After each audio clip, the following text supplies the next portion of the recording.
I'm Mike Schultz. I'm the Dr. Turtle. That's a long business card. I'm Mike. Just Schultz.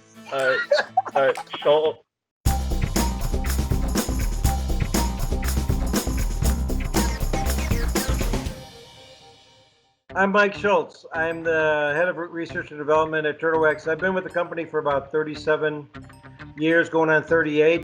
Fred Joseph, director of research and development. Hi, I'm Rod Leviste. I'm the project manager for product development. Hannah Scatton.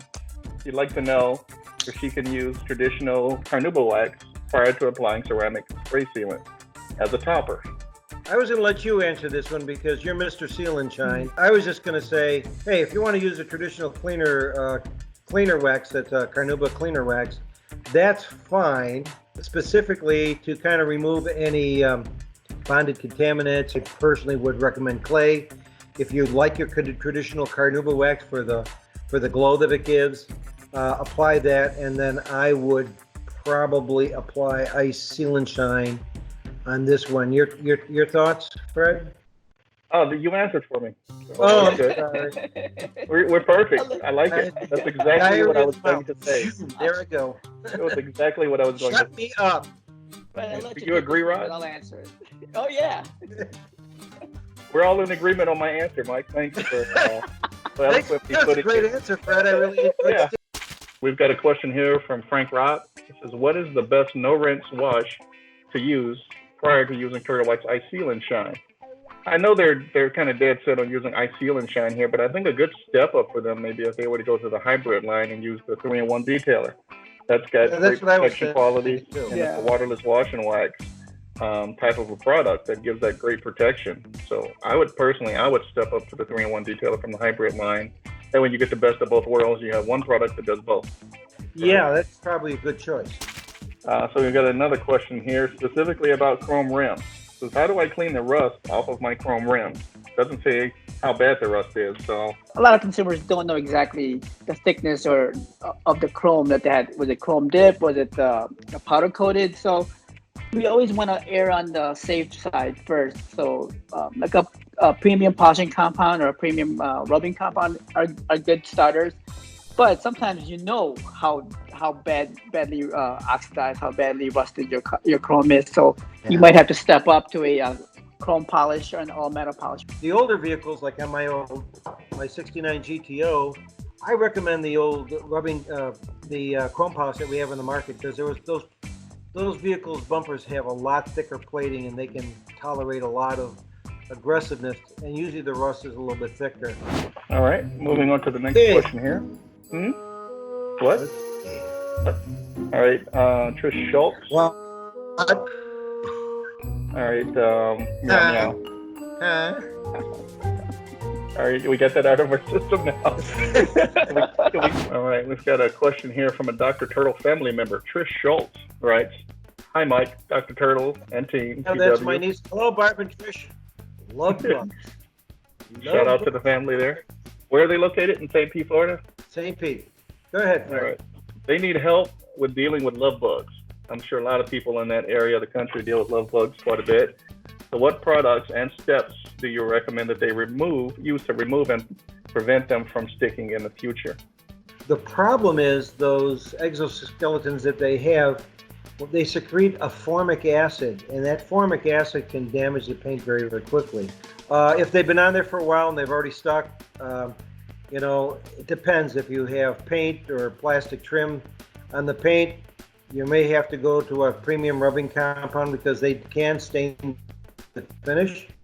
And a bug and tar remover that we have is pretty good for removing any residual bugs. The best prevention, I would go with either Ice Seal and Shine, which is a good barrier sealant for that, or the Hybrid Solutions spray ceramic coating.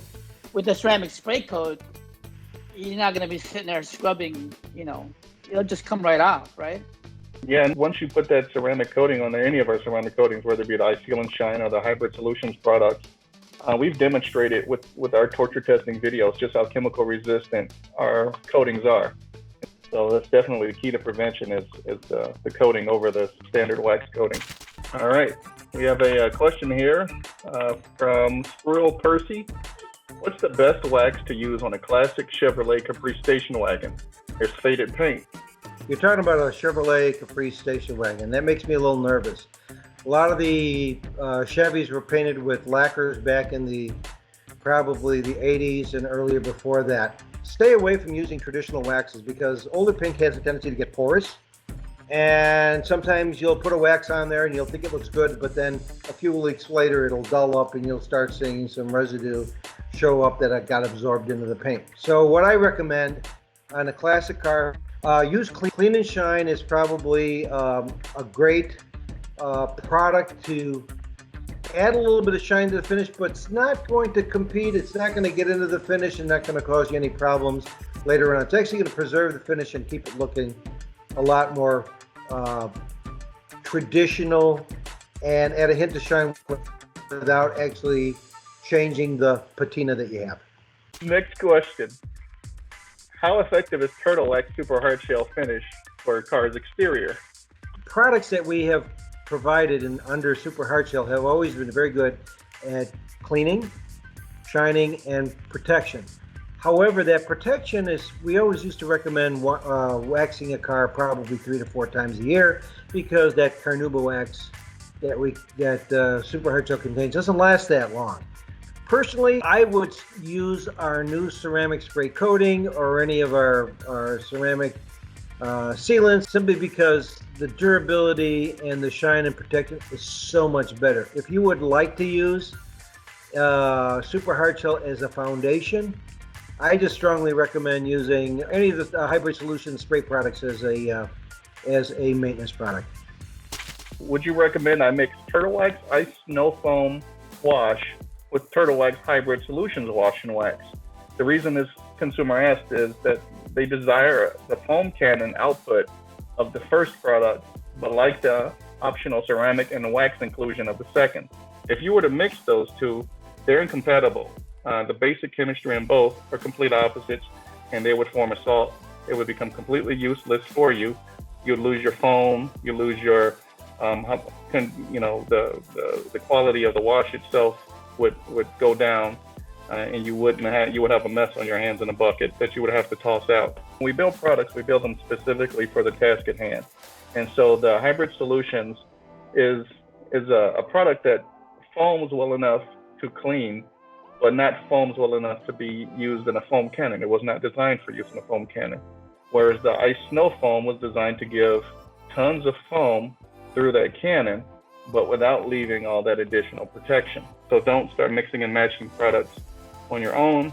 Use them for the purpose they were intended for.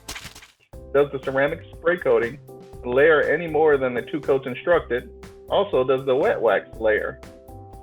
I'm always for it, man. It's like if you want to use 2 or more, go for it. But there's a point where your return, is it gonna really do anything after you put 3 or 4 coatings? If it works just as well as having 2 coatings, then why put an extra 2? You're just wasting more product. So, I mean, a lot of times it depends on how your car is, how you treat your car. If it's really well maintained, and 1 or 2 is enough. But if you leave it out there, park under a tree, maybe you might need 3 or 4. All right, we've got our next question here. It's from BMW iDriver. Can you apply jet black in combination with ice seal and shine? If so, which goes on first? Fred, I'm going to let you answer that one because you're the father of ice seal and shine. So give us your thoughts on that one. I think my biggest question would be which jet black product they're using. If they're using a jet black polish that would have paint correction qualities to it, you always want to do the paint correction as a paint prep step first. So if you're using jet black polish and you want to put that base down, or even the wax, I would use the jet black product first and then follow with the seal and shine as a topper to kind of seal in that freshly prepped paint, and you can't go wrong there. You should also consider the ceramic acrylic black product line that we have now too. We have the black polish, which corrects. It also fills in any imperfections. And then if you use this the ceramic acrylic or black wax on top of the polish, boy, you'll get the same effect as ice seal and shine because it has similar polymers in it. What do you think about that, Rod? No, that's exactly You hit it right to the point. Those two combinations work well if you're looking for shine and protection. So if you got a black car, go with those two guys, the polish and the wax. Good job, guys. Thanks, Mike, guys. Awesome how you were able to talk and not move your lips for a lot of those questions. That was a nice trick you got to teach us. Was it that bad? No, it's cool. It's cool. Anytime you got a GTO in the background, it doesn't matter what you do.